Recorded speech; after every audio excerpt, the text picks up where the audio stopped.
Oi, pessoal, tudo bem? Para quem não me conhece, né? Pessoalmente, eu sou a professora Patrícia. No Ponto dos Concursos, eu já atuo desde 2008.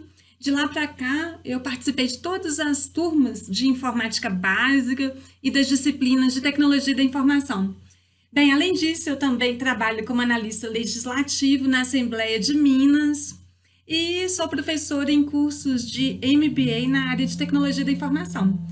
Pois bem, sintam-se acolhidos, né, em nosso curso. É sempre um prazer estar aqui diretamente com vocês. Eu costumo ficar lá nos cursos em background, né, nos cursos em PDF, mas aqui é o momento que eu tenho de ter esse contato diretamente com todos vocês, tá? Então vamos ao que interessa. Eu vou disponibilizar para vocês a minha tela para a gente poder dar continuidade com a utilização aí do PPT.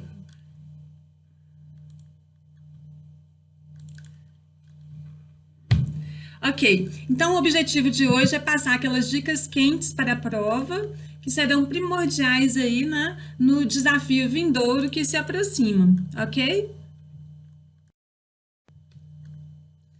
Vocês já estão visualizando? Está tudo ok? Pronto, eu acho que agora vai. Tudo bem. Então, questão número 1. Um funcionário de uma empresa percebeu que o seu computador estava sendo controlado remotamente sem o seu consentimento. Quando foi notificado pelo administrador da rede que, a partir do seu computador, estavam sendo enviados spams, realizados ataques de negação de serviço e propagação de outros códigos maliciosos. Então, observe aqui, o computador estava sendo controlado remotamente sem consentimento do usuário. Eu costumo ir destacando aí na hora da prova os pontos, né, de maior importância no enunciado da questão. Ok? Com base nestas características e ações, conclui-se que o computador deve estar infectado por qual tipo de ameaça? Bem, quanto à questão, a banca diz controlado remotamente, isso já nos direciona para uma ameaça conhecida como bot, tá? Então vamos ver aqui se realmente é isso. Então nós temos aí várias espécies de códigos maliciosos. Os vírus, os worms, os bots, cavalos de Troia. Será que é importante saber as principais características sobre todos esses elementos? Sim, porque a banca coloca essas características e pede para você identificar a ameaça, ok?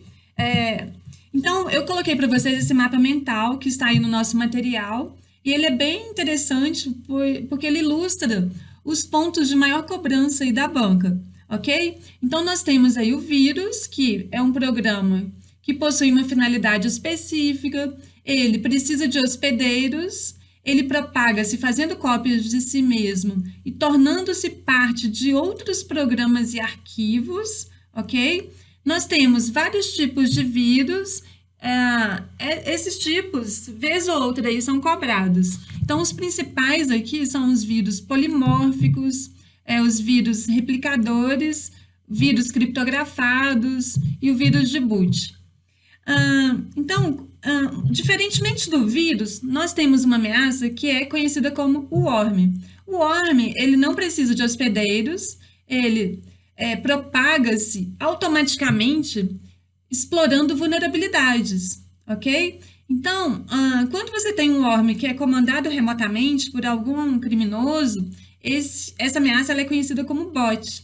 E uma rede de máquinas contaminadas por essa ameaça é conhecida como botnet, ou rede zumbi, ok? Então, cavalo de Troia são aqueles programas que são recebidos aí para realizar uma determinada função, quando, na verdade, eles realizam outra atividade maliciosa no seu equipamento. Então, é aquele presente de grego que você recebe no meio digital.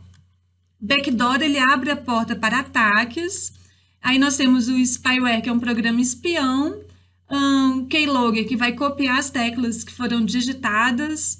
O adware, que apresenta propagandas. O rootkit, muito interessante, ele vai alterar a ação do sistema operacional. Então, ele tenta ficar de forma transparente, sem ser percebido pelo sistema operacional. Então, ele vai se camuflar juntamente com outros arquivos, dificultando a sua detecção na máquina.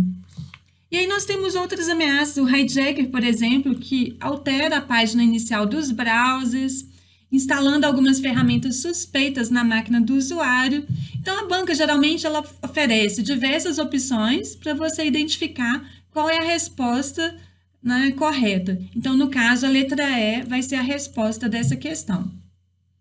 A banca, de vez em quando, também, ela cobra questões similares a questão em que é disponibilizada essa tabela para você. Então, ela pode omitir no cabeçalho dessa tabela o nome da ameaça e pedir que você identifique qual é a ameaça a que ela se referiu, tá? Na questão. Então, é importante que vocês observem essa tabela. Ela foi retirada do Centro de Tratamento de Incidentes do Governo Federal e essa referência aí do CERT-BR é muito utilizado pela banca. Atenção aqui, pessoal, para uma ameaça conhecida como CryptoMiner. Se ela rodar de forma indevida sem o seu conhecimento, ela é considerada ameaça, tá? Então, o CryptoMiner é um minerador de criptomoedas.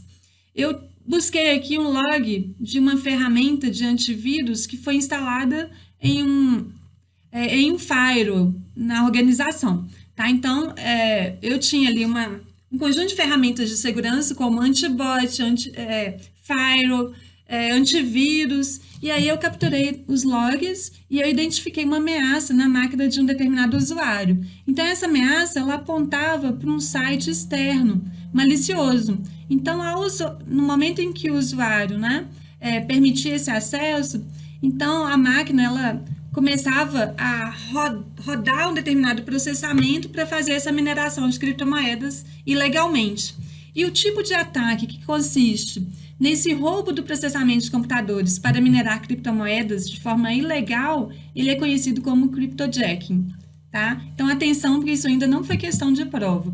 Ransomware já foi bastante cobrado, recentemente, né, a banca cobrou novamente, então é um tipo de código malicioso que vai criptografar toda ou parte do seu disco rígido. E, em seguida, ele exige do usuário um pagamento de um resgate para que o acesso seja restabelecido. Só que o pagamento do resgate nem sempre é garantia aí de recuperação desse acesso. Então, o WannaCry foi um exemplo aí de ransomware. Essa ameaça, ela era ransomware e worm. Então, se era ransomware, ela tinha esse efeito de criptografar toda a parte do disco rígido. Além disso, ela se propagava pela rede, explorando vulnerabilidades, que foi a ausência da aplicação de um patch de segurança do Windows, tá? Então, foi uma ameaça aí de bastante criticidade, né, dentro aí do ambiente das redes corporativas, ok? Bom, vamos para a questão seguinte. Fazer backup regularmente é uma conduta que permite minimizar os danos decorrentes de um ataque do tipo ransomware locker, que impede o acesso ao equipamento infectado, visto que o pagamento do resgate não garante acesso aos dados. A banca aqui considerou a ameaça, né, o ransomware, nessa categoria aqui, ransomware lock, como um ataque. Eu não gosto muito de considerar a ameaça desse tipo como um ataque. Em um ataque, você pode utilizar várias ameaças para atacar um determinado ambiente, mas é o que ela considerou e a gente está com foco aí nessa banca hoje, ok? Então, vamos lá. Está correta essa assertiva, só relembrando aí a diferença entre o ransomware locker e o crypto, tá? Então, o ransomware locker, ele impede que você acesse o equipamento, e o crypto, ele também impede, mas ele vai impedir o quê? Que você tenha acesso aos dados que foram criptografados. Tá? Então, você chega até o equipamento, só que na hora de acessar esses dados, ele vai mandar a mensagem para você, falando aí que esse equipamento, ele encontra-se aí com o disco rígido ou parte dele criptografado. É uma tela parecida com essa que eu ilustrei aí para vocês. Então, pessoal, todo cuidado é pouco quando a gente se refere à segurança da informação. É importante, então, que você tome medidas adequadas de segurança para que você não seja a próxima vítima. Então, mantenha o seu computador sempre atualizado, você vai atualizar as correções de segurança do sistema operacional, você ainda vai atualizar os aplicativos que são instalados na sua máquina. Por exemplo, o antivírus, ele já roda na última versão que foi disponibilizada pelo fabricante. Além disso, você precisa atualizar as assinaturas do antivírus e atualizar os demais programas, né, que estão instalados aí na sua máquina. Tenha sempre uma cópia de segurança, backup, né, dos seus arquivos, porque se acontece algum problema de hardware no seu equipamento, você consegue recuperar os dados a partir da sua mídia de backup. Esse backup, por exemplo, pode ser feito na nuvem, né, em um ambiente aí de cloud storage, ou em um HD externo, ou em um DVD e assim por diante.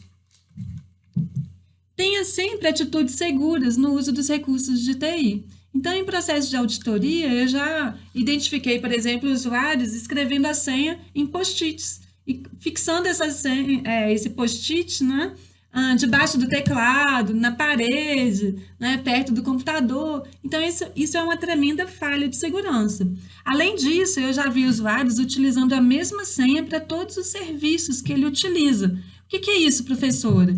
Bem, ele utiliza a mesma senha no Facebook, no Instagram, né? Lá na rede corporativa da organização. Então, de repente, tem aí um vazamento de informações e essa senha é descoberta por um hacker. Então, se ele descobriu a sua senha, por exemplo, do Facebook, ele vai tentar entrar na organização em que você trabalha com um login que é criado, né, no padrão aí mais usual de criação de usuários, e ele vai tentar digitar essa senha para acessar os seus arquivos na empresa. Então, se você é um executivo aí de grande sucesso, né, ou é um funcionário que trabalha, por exemplo, na área de recursos humanos, ou em outras áreas estratégicas, esse tipo de vazamento de informação é crítico, né, do ponto de vista de segurança da informação. Então, fique alerta e pratique as boas regras, né, de segurança, tanto no ambiente doméstico, quanto nos ambientes aí em que você trabalha, né, e atua. Um ataque de ransomware, a banca ainda falou de novo, um ataque de ransomware. Então, é um ataque que utilizou-se dessa ameaça. Um ataque de ransomware comumente ocorre por meio da exploração de vulnerabilidades de sistemas e protocolos. Bom, vulnerabilidades de segurança são os pontos fracos de segurança da informação, são as brechas de segurança. Então, se eu tenho um computador sem antivírus, isso é uma vulnerabilidade.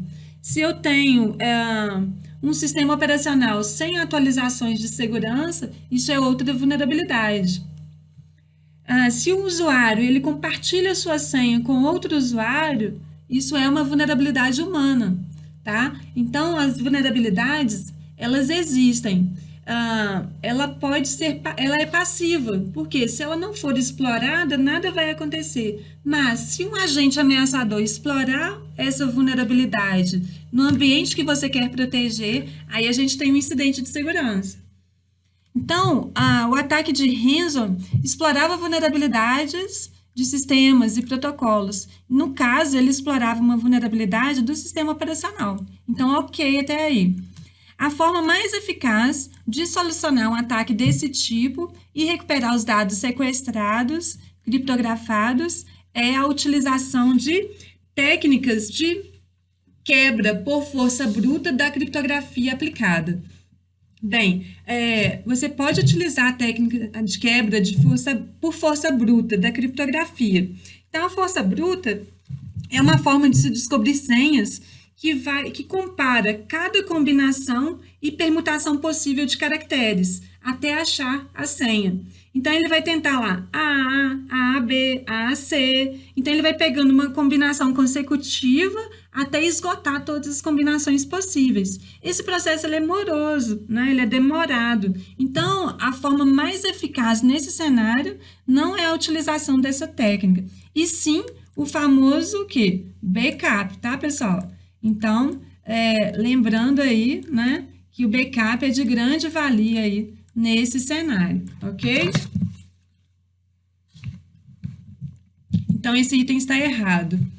Os aplicativos de antivírus com escaneamento de segunda geração utilizam técnicas heurísticas para identificar códigos maliciosos. A banca trouxe um conceito que ela já usou há muito tempo, lá atrás, tá? Eu já vi questões aí de 3 anos atrás cobrando esse tipo de conhecimento. E ela voltou com esse assunto aí. Então, isso acontece em alguns momentos. Ela, às vezes, coloca diversas questões sobre um tema, como, por exemplo, firewall, ransomware. Aí ela fica um tempo sem colocar questões relacionadas e, de repente, ela volta a mostrar questões, né, do tipo. Por isso é importante aí a gente estudar a trajetória da banca, né, e mapear aí um período de tempo necessário para que a gente não tenha surpresas ao final. Eu fiz lá um comparativo de todas as questões envolvendo, por exemplo, os últimos 5 anos e quais os assuntos mais cobrados e prediletos aí da banca. Eu tenho esse estudo para todas as bancas que eu leciono, né? Como eu já estou lá no Ponto dos Concursos desde 2008, eu fui responsável por todas as turmas da disciplina de informática de lá para cá, então é fácil a gente ter uma ideia, né, dessas características aí das bancas. Bom, vamos lá, voltando aqui. Então, o que é isso aí, né, pessoal? Aplicativos antivírus de primeira geração, segunda geração, e o que vem por aí agora, tá? Então, o antivírus, ele é um programa que você vai instalar para poder checar os arquivos do computador e monitorar ações que são realizadas na máquina em busca de algumas atividades maliciosas. Então, você tem várias formas de identificar um código malicioso no computador. Então, a primeira delas, e a mais simples, é a detecção por assinatura. Então, o antivírus, ele faz isso, ele divide o arquivo em porções de código e essas porções de código são comparadas com uma base de assinaturas que você tem aí sendo acessada pelo antivírus. Se coincidir, trata-se de um código malicioso. Se não, né, ele vai buscar a utilização de outras técnicas. A segunda geração de antivírus já faz detecção por heurística. Então, aqui você já consegue analisar o comportamento de um determinado arquivo ou programa no computador do usuário. Então, a questão aí, ela explorava justamente essa segunda geração que fazia a detecção por heurística. Bem, pessoal, recentemente aí eu já pude identificar algumas empresas de antivírus considerando essas tecnologias aí como envelhecidas, né? Eu colocaria até entre aspas essa palavra aqui. Por quê? Porque essas tecnologias, de acordo aí com o fornecedor de antivírus que eu analisei, essas soluções de antivírus utilizam assinaturas e comportamento posterior ao ataque para proteger os computadores. Então, o argumento dessa empresa é justamente esse.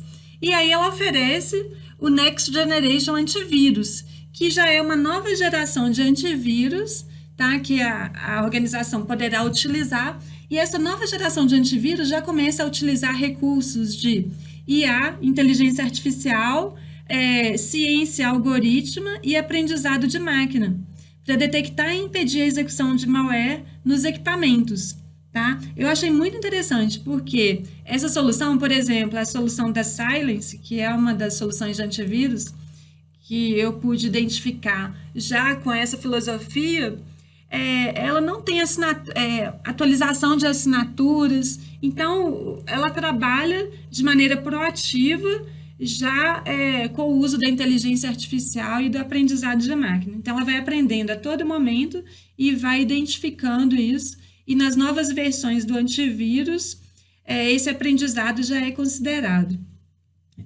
Interessante, então está correta essa assertiva. Para tentar prevenir uma infecção por vírus ou malware, na verdade, um malware é um conceito mais geral, o vírus é um tipo, né, uma espécie de malware. Então, para tentar prevenir uma infecção por vírus ou malware, algumas ferramentas de antivírus procedem à detecção por heurística. Observe, pessoal, que essa questão aqui foi de 2014 e a anterior foi de 2018. Então, num período de 4 anos, a gente teve aí a cobrança do mesmo conceito pela banca. Então, aqui, técnicas de detecção de vírus baseada no comportamento anômalo ou malicioso de um software. Então, é justamente isso o que a gente deve considerar na detecção por heurística. Bola para frente aí, tá? Então, o que pode vir ainda de novidade da banca? Observe aqui que eu peguei o log de uma análise de infecção de uma determinada máquina. Aqui nessa máquina, eu identifiquei que essa ameaça aqui foi identificada por uma análise heurística, por causa da palavra HEUR, né, que é o início da palavra heurística. Uma outra ameaça aqui foi identificada da mesma forma. Essa ameaça, ela é Trojan e ela é um miner, que é um minerador de criptomoedas. Ela tem duas características aí. Aqui também, Trojan, e aí já é uma ameaça genérica, ok? Aqui eu já tenho uma ameaça que é considerada como adware. Então, essa ameaça, ela fica exibindo propagandas na máquina do usuário. Observe, pessoal, a banca pode colocar um log desse tipo e pedir para você identificar as ameaças relacionadas. Eu rodei aqui, então, essa ferramenta, né, que identificou para mim essas ameaças. Essa ferramenta está até disponível de forma gratuita na internet e é bem interessante. Bem, mas existem aí o que a gente chama atualmente de ameaças persistentes, ameaças avançadas. Então, nem sempre o antivírus hoje vai conseguir reconhecer esse tipo de ameaça. E aí a gente já tem outras ferramentas de segurança que se agregam ao antivírus, por exemplo, antibots, anti-APTs, né, que estão sendo necessárias nas organizações. Eu posso ter, por exemplo, um equipamento de firewall com um módulo antibot e um módulo de antivírus agregado a esse equipamento. Então, nesse mesmo equipamento, eu consigo ter aí o bloqueio de portas, a análise se os arquivos estão entrando contaminados ou não, e assim por diante. Esse log aqui poderia ter sido obtido diretamente a partir dessa ferramenta que foi instalada no firewall de uma determinada organização. Então, é isso. Nós temos proteção em camadas, né? Então, se uma camada falha, uma outra camada precisa identificar a ameaça que está tendo acesso à organização. Bom, a infecção de um sistema por códigos maliciosos pode ocorrer por meio da execução de arquivos infectados que foram obtidos de anexos de mensagens eletrônicas, de mídias removíveis, de páginas web, de redes sociais ou diretamente de outros equipamentos. Correto. A banca buscou isso aí na cartilha do CERT-BR. Tá? Essa cartilha aí, ela é muito interessante, como eu já falei, e ela cita todos esses meios. E, por último, lá ela destacou justamente o que foi cobrado nessa questão da Polícia Federal. A infecção, ela pode ocorrer por meio da execução de arquivos previamente infectados, obtidos em anexos de mensagens de correio eletrônico, a partir dos pendrives, dos HDs externos, em páginas web ou diretamente através do compartilhamento de recursos. Então, imagina um cenário em que diversos usuários da empresa compartilham pastas com outros usuários de maneira indevida, sem as devidas permissões de segurança. Então, se um usuário ele é contaminado, essa ameaça tenta se propagar para unidades compartilhadas da rede. Então, ele achou uma outra máquina com um compartilhamento indevido, ele vai lá, se ele for um worm, por exemplo, ele se autocopia para aquele outro equipamento. E de lá ele começa a tentar se propagar para todas as máquinas daquela rede. E isso é um caminho sem volta. Com isso, você começa a ter lentidões, né? Ataques aí de negação de serviço, envio de spams a partir dessas máquinas e outras ações maliciosas. Correta, assertiva. Essa questão fala o seguinte, de TI. Sobre um programa de código malicioso, malware, considere, é responsável por consumir muitos recursos devido à grande quantidade de cópias de si mesmo que costuma propagar. Isso pode afetar o desempenho de redes e a utilização de computadores. Programa capaz de se propagar automaticamente, enviando cópias de si mesmo de computador para computador. Eu já matei essa questão, eu sei já que vai ser o worm a resposta. Diferente do vírus, não se propaga por meio da inclusão de cópias de si mesmo em outros programas ou arquivos, mas sim pela execução direta de suas cópias ou pela exploração automática de vulnerabilidades. Então, a letra D vai ser a resposta. Então, a banca colocou aqui, Trojan é uma ameaça. Agora, Trojan Proxy foi uma invenção aí da banca, tá? Keylogger a gente já viu lá atrás. E aí, a gente tem o scan. O scan seria uma varredura em redes. Eu vou fazer um scan na rede, eu vou varrer essa rede em busca de informações sobre os computadores que nela estão, né, ativos, ok? E o spoofing é uma prática em que o computador ele envia comandos a outro equipamento, fazendo-se passar por um outro usuário, por um terceiro, tá? Então, a letra D aí vai ser a resposta. Aqui eu coloquei a diferença entre vírus e worm, isso eu já coloquei para vocês na aula, então eu acredito aí que nesse momento isso já esteja bem claro aí para vocês, ok? Entre as categorias de antivírus disponíveis gratuitamente, a mais confiável e eficiente é o Scareware. O que é isso, tá, pessoal? Isso aqui, na verdade, nem eu conhecia quando eu vi essa questão, tá? Essa ameaça aí, e apesar de eu já ter identificado essa ameaça, só que o antivírus, na época, não identificou com esse nome, tá? Dentro aí dessa categoria. Então, o que é o Scareware? A banca citou, entre as categorias de antivírus, primeiro, Scareware não é um antivírus. E ela fala, ó, pois os antivírus dessa categoria fazem uma varredura nos arquivos e são capazes de remover 99% dos vírus existentes. Bom, isso aqui está errado. Então, vamos ver mais um pouquinho sobre o Scareware. Imagina que você está lá navegando pela internet, buscando lá informações sobre tecnologia da informação, sobre códigos maliciosos, e aí, de repente, você se depara com essa tela no seu computador, falando o seguinte, que você precisa fazer o download desse programa, desse aplicativo da Microsoft, ó, porque vem o logo aí da empresa, de uma empresa geralmente oficial, como Microsoft, ou é logo de algum fornecedor de antivírus. Então, se você fizer o download desse arquivo, você vai reparar um problema que foi identificado no seu Windows. E aí você já fica nervoso, porque você vê essa mensagem e você vê que o seu computador está começando a apresentar problemas, pode parar e aí você não vai ter acesso às aulas da professora. Pensa só que problema é esse. Aí você vai lá e libera a instalação desse aplicativo. Às vezes o usuário até paga para ter acesso a esse aplicativo. Só que, na verdade, esse aplicativo ele é um falso software antivírus.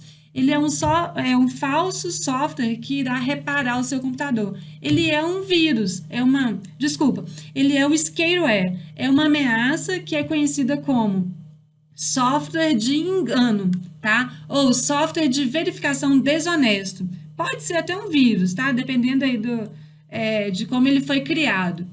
Mas eu não posso afirmar que ele vai ser um vírus, tá? Então, a gente vai trabalhar essa espécie aqui de malware, tá? Como sendo aí um software de engano, que geralmente é obtido quando você acessa sites que estão infectados por algum malware, tá? E como que essa ameaça pode vir até você? Por meio de caixas suspensas e caixas que mostram avisos supostamente legítimos de empresas idôneas, né?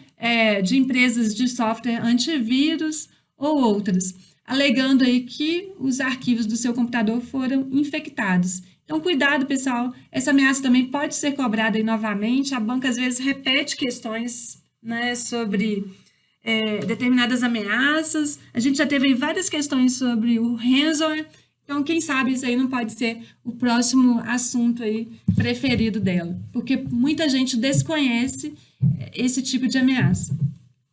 A computação na nuvem, por ser um conjunto de recursos com capacidade de processamento, armazenamento, conectividade, que oferece plataformas, aplicativos e serviços na internet, poderá ser a próxima geração da internet.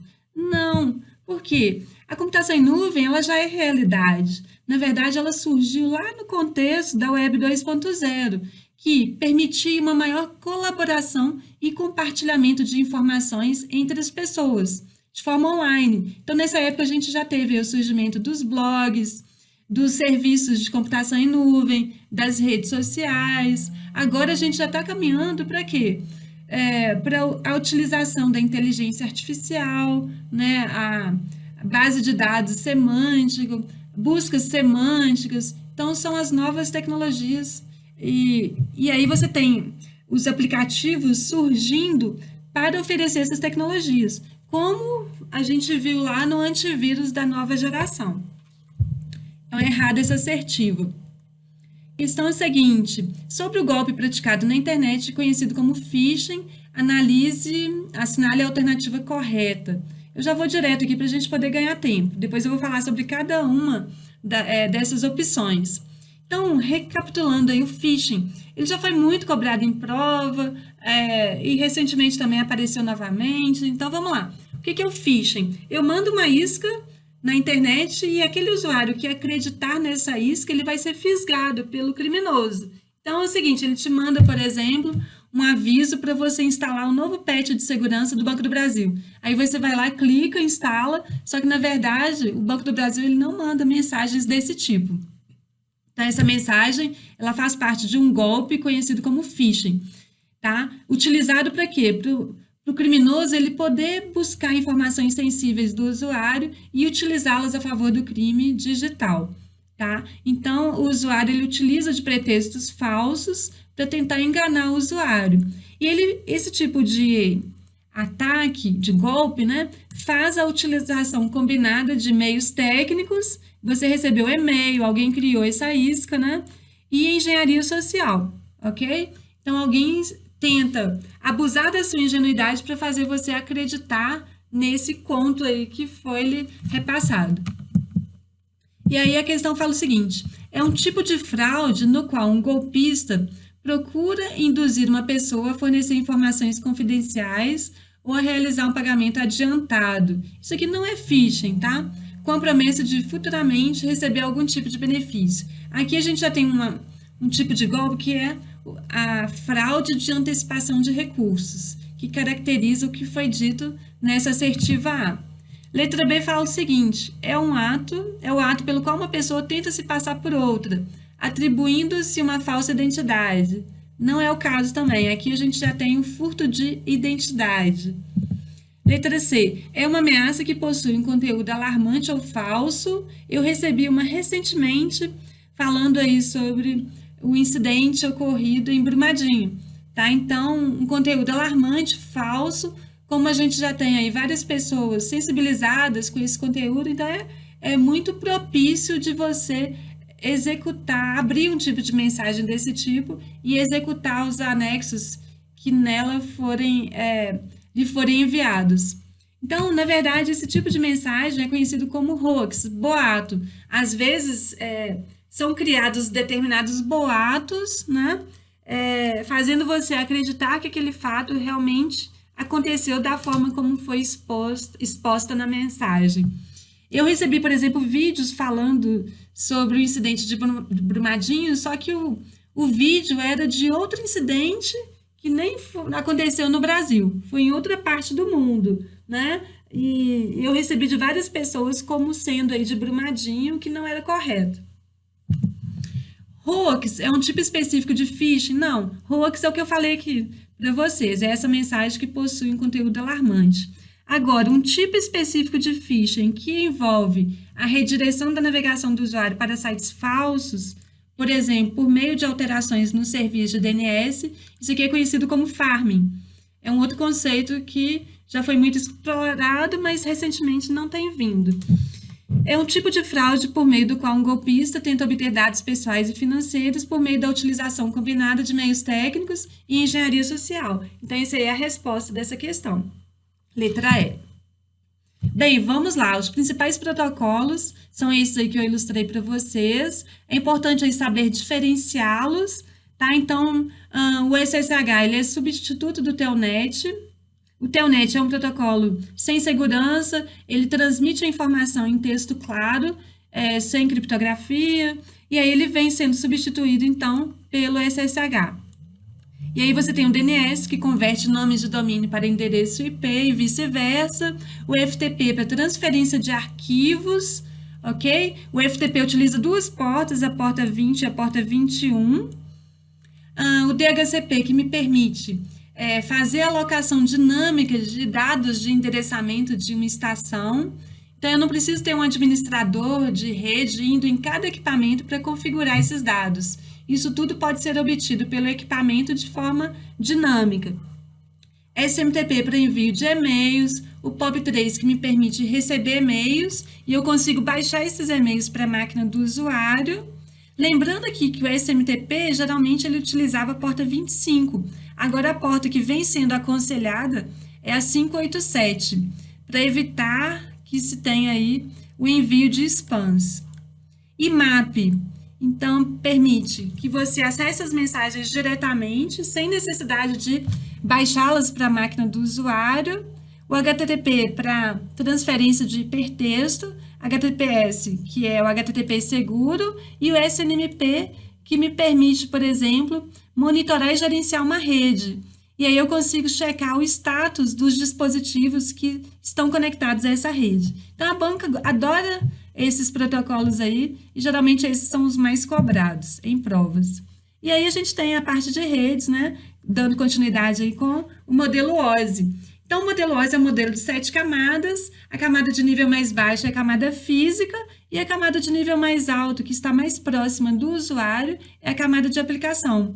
Então, FERT-SA são as iniciais aí das camadas de baixo para cima, ó. FERT-SA. Eu coloco aí essa palavrinha para vocês memorizarem os nomes das camadas.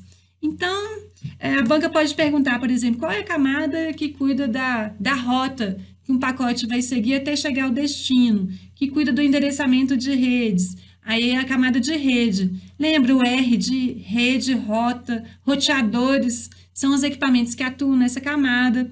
E aí você, então, entrega esses pacotes para a camada de transporte que vai fazer a entrega. Essa entrega pode ser não confiável com o uso do protocolo UDP, esse protocolo não é orientado à conexão, ou a entrega pode ser confiável com o uso de um protocolo orientado à conexão como o TCP. A camada de sessão estabelece e gerencia as sessões entre a máquina de origem e destino, a de apresentação é a tradutora da rede e a de aplicação fornece serviços ao usuário final.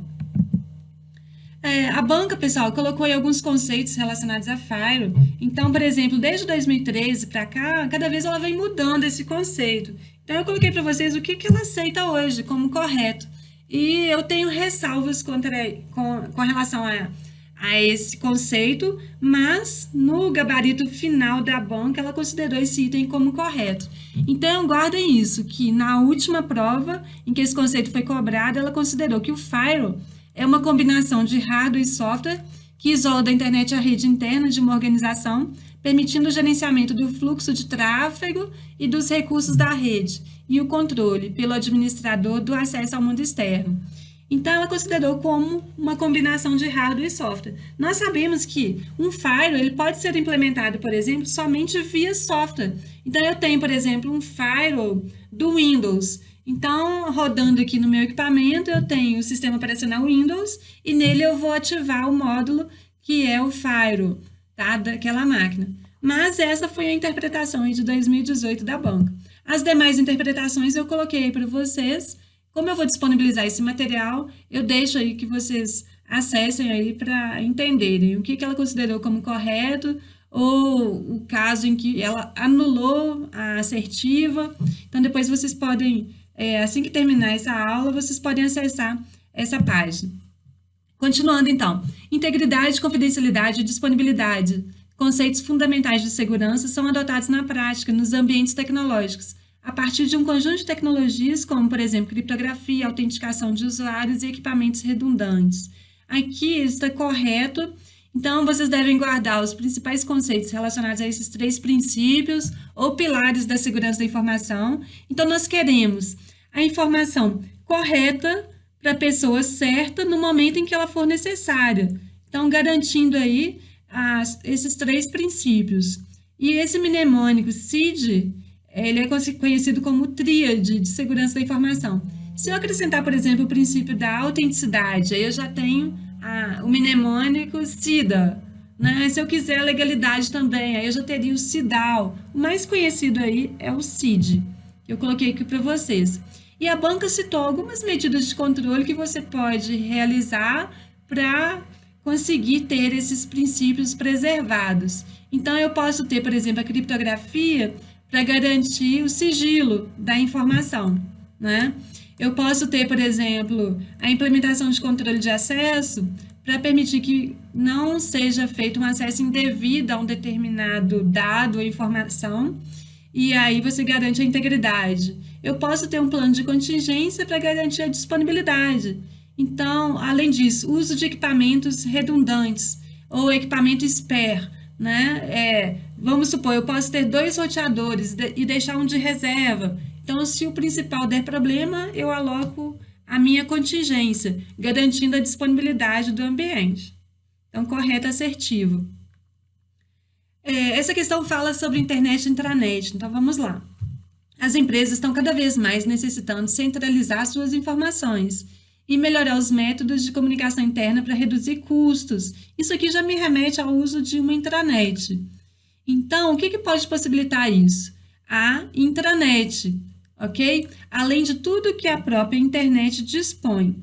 Porém, a principal diferença entre ambas é que quem é restrita a um certo público. Então, a gente pode ver aqui, ó, intranet, ela tem um acesso restrito a um certo público. Ela não é liberada, né? Ela vai ser restrita, por exemplo, para os funcionários da empresa.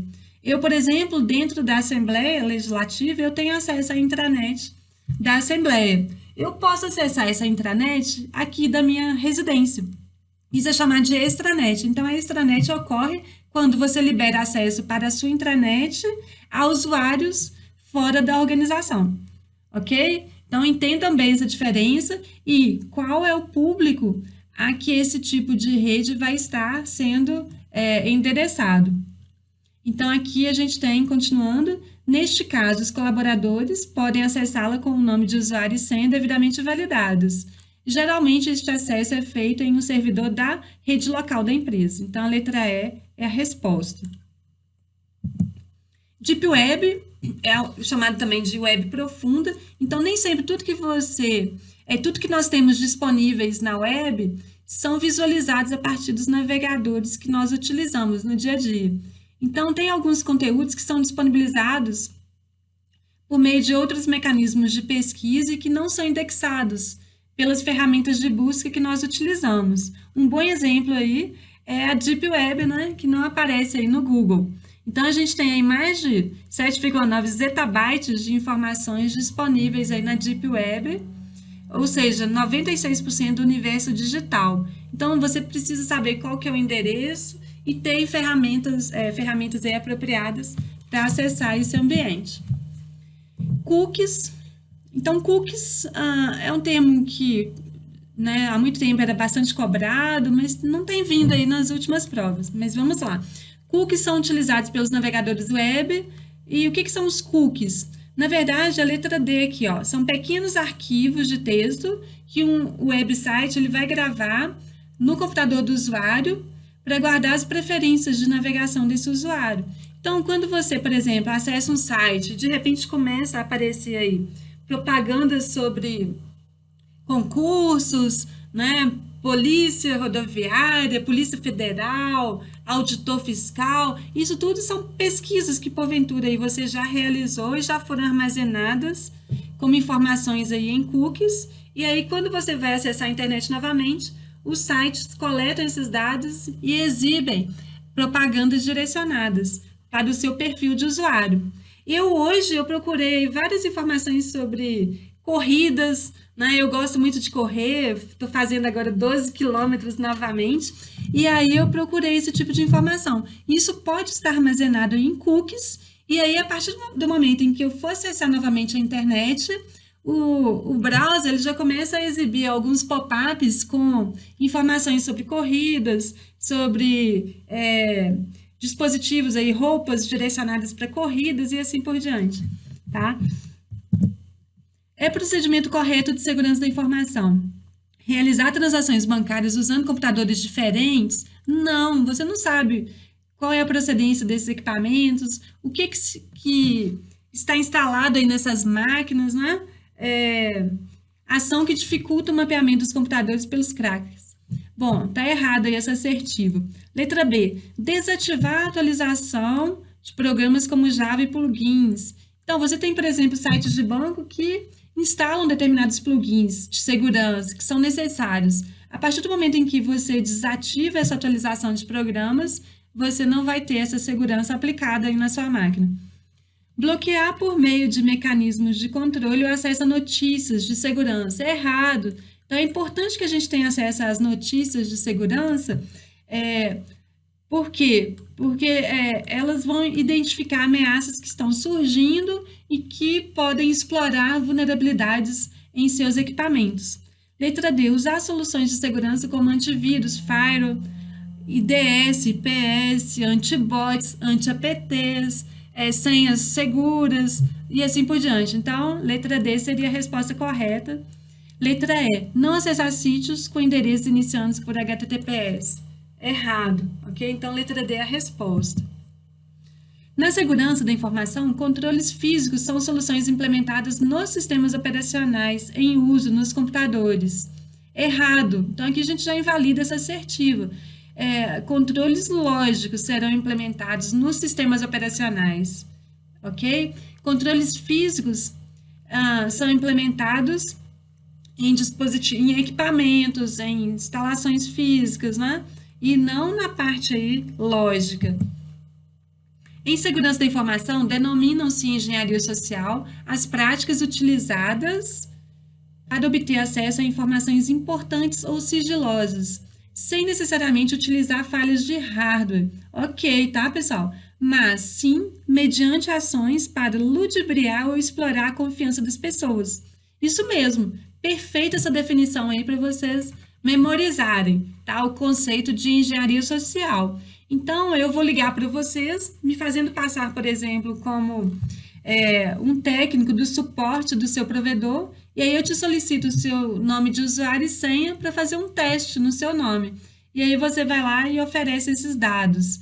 Então, a partir daí, eu irei utilizar esses dados a favor do crime, né? De maneira indevida. Então, isso que acontece aí no ataque de engenharia social. Para fazer um backup seguro dos seus arquivos, o internauta usou um serviço da Google que se baseia no conceito de computação em nuvem, pois poderá armazenar arquivos através deste serviço e acessá-los a partir de qualquer computador ou outros dispositivos. Com toda a garantia de guarda dos dados, segurança e sigilo. Trata-se do Google Drive, letra E. Então, se eu for aqui, ó, eu utilizo bastante o Google Drive. Deixa eu só entrar aqui para mostrar para vocês. Então, por exemplo, eu tenho aqui no meu Gmail a opção de acessar o Drive. Então, a partir do Drive, eu posso armazenar os meus arquivos. Por exemplo, as aulas que eu crio para concursos estão aqui armazenadas, né? Então, de qualquer parte do mundo em que eu tenho meu laptop conectado aqui ao ambiente, né, da Google, eu consigo aí, então, com o meu nome de usuário e senha, ter acesso a esse ambiente, tá? Então, a facilidade disso é justamente possibilitar esse tipo de acesso. Então, ao ambiente de computação em nuvem. Então, a letra E seria a resposta dessa questão. Google Drive. Então, o ambiente de nuvem, ele permite o quê? Os mais diversos serviços. Serviço de armazenamento, usando, por exemplo, o Dropbox, o Google Drive, o OneDrive, né? Serviços de vídeo, por exemplo, YouTube, Netflix, serviços de e-mail, todo mundo utiliza aí com certeza o Gmail, o Outlook. Então, por trás aí, a nuvem, na verdade, é uma parafernália de...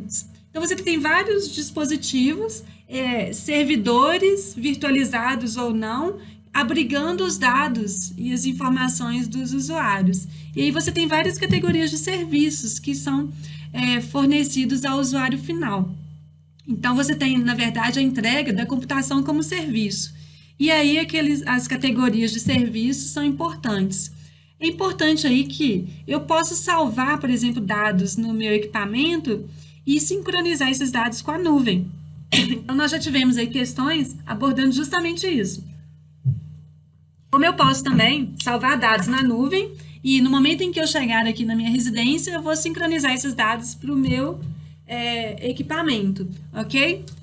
Então, tudo que for feito em um ponto ou outro vai ser sincronizado entre esses ambientes. Um outro ponto importante aí da disciplina são os modelos de serviços em uso no ambiente de cloud computing.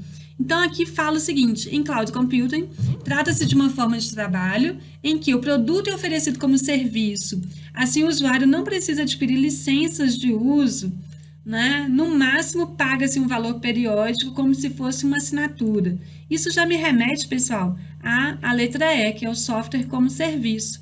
Então, guardem isso aqui que eu coloquei para vocês, tá? Na aula de vocês. Os modelos principais são o SaaS, PaaS e o IaaS, ok? Lembrando que se a banca falar algo sobre produto oferecido como serviço ao usuário final, a gente tem o SaaS. Agora, se ela fala em plataforma em que o desenvolvedor vai criar e implementar aplicações, se ela se referir a serviços de business intelligence, serviços de BI, sistema de gerenciamento de banco de dados, suporte ao ciclo de vida de um aplicativo, análise de dados. Então, isso são cenários comuns aí da plataforma como serviço, ok? Um exemplo aí de plataforma como serviço é o ambiente do Windows Azure.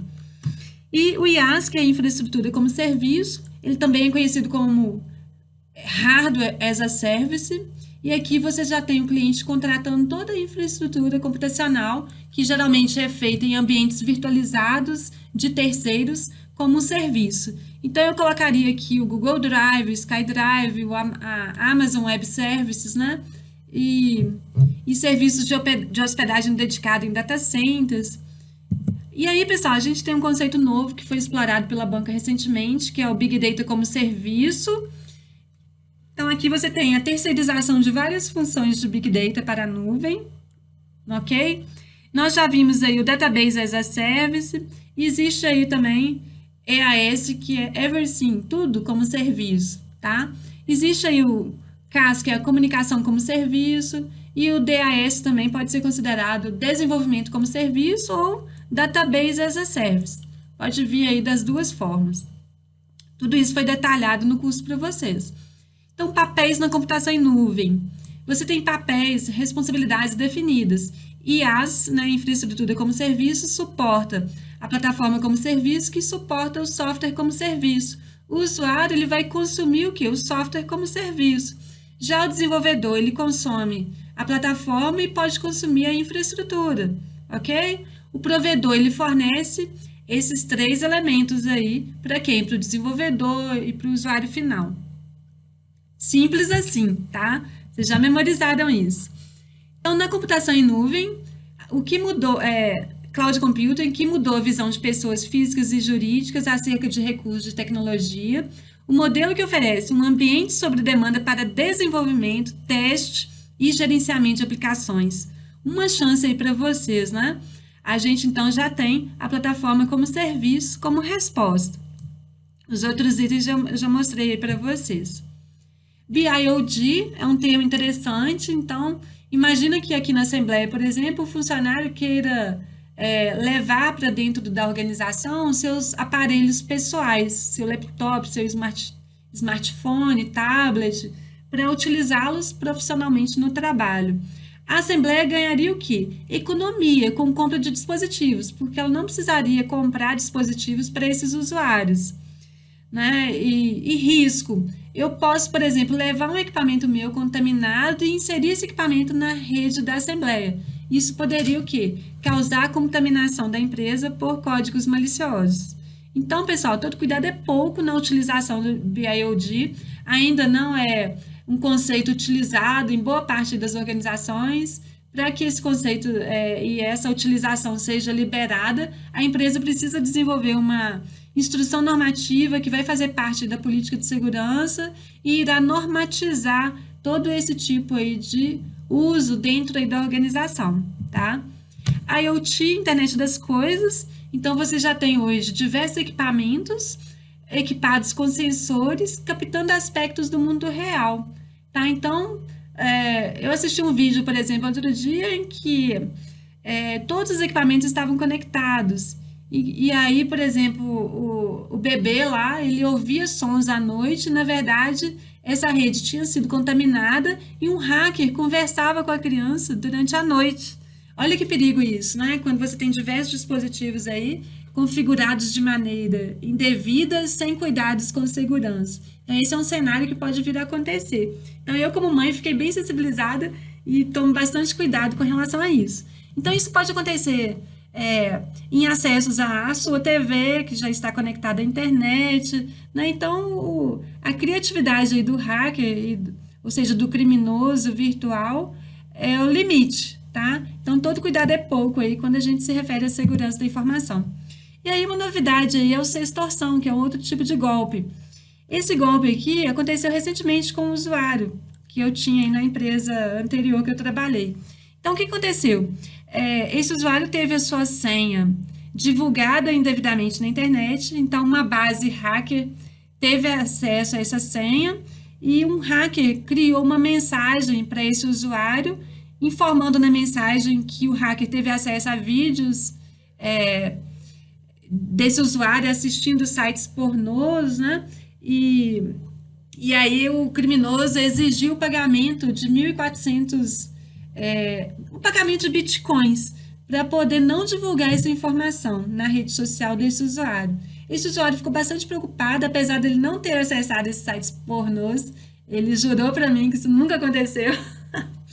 E aí, só que na mensagem ele tinha uma senha dele que ele já utilizou há 5 anos atrás. E isso o deixou preocupado, né? E a produtividade dele até caiu na empresa. Só que aí eu fui contar para ele que isso era um tipo de golpe. Na verdade, essa senha foi obtida aí numa base de dados hacker e que ele não precisava se preocupar porque essa era uma mensagem padrão enviada aí para todos os usuários. E aqueles usuários que caírem nesse tipo de golpe acabam aí, né, pagando em bitcoins para não ter essa divulgação indevida. Ok, pessoal? Então, guardem esse nome aí, porque isso não foi cobrado em prova. Esse site aí que eu coloquei para vocês, ó, você pode utilizar para checar se o seu e-mail não foi comprometido e encontra-se com a sua senha divulgada em alguma base de criminosos, tá? Então, acessem esse site aí sem problemas e observem, divulguem, coloquem aqui o seu e-mail que você utiliza e verifiquem se você foi comprometido ou não. Se você aparecer aí com incidências de comprometimento da sua conta de e-mail, você pode vir a receber um tipo de mensagem dessa aí, tá? De extorsão. E se você receber essa mensagem, você já vai lembrar do que eu comentei para vocês, para que você não seja a nova vítima aí desses criminosos. Esse site aí não vai cair em prova, mas é interessante para o nosso dia a dia. E aí a gente tem também nude, selfies, sexting, né, compartilhamento aí de fotos íntimas, dobrando aí nos últimos tempos, e você tem aí a disseminação de vírus e outros códigos maliciosos a partir desses ambientes. É isso, pessoal. Espero aí que vocês tenham aproveitado bastante. Mandem aí o feedback para mim, que é legal esse feedback para os webinários futuros. Então, como eu falo para vocês em todas as aulas, eu sempre deixo uma mensagem como coaching, né? Eu também atuo no Ponto dos Concursos como coaching e em organizações também, trabalhando aí com equipes de alta performance.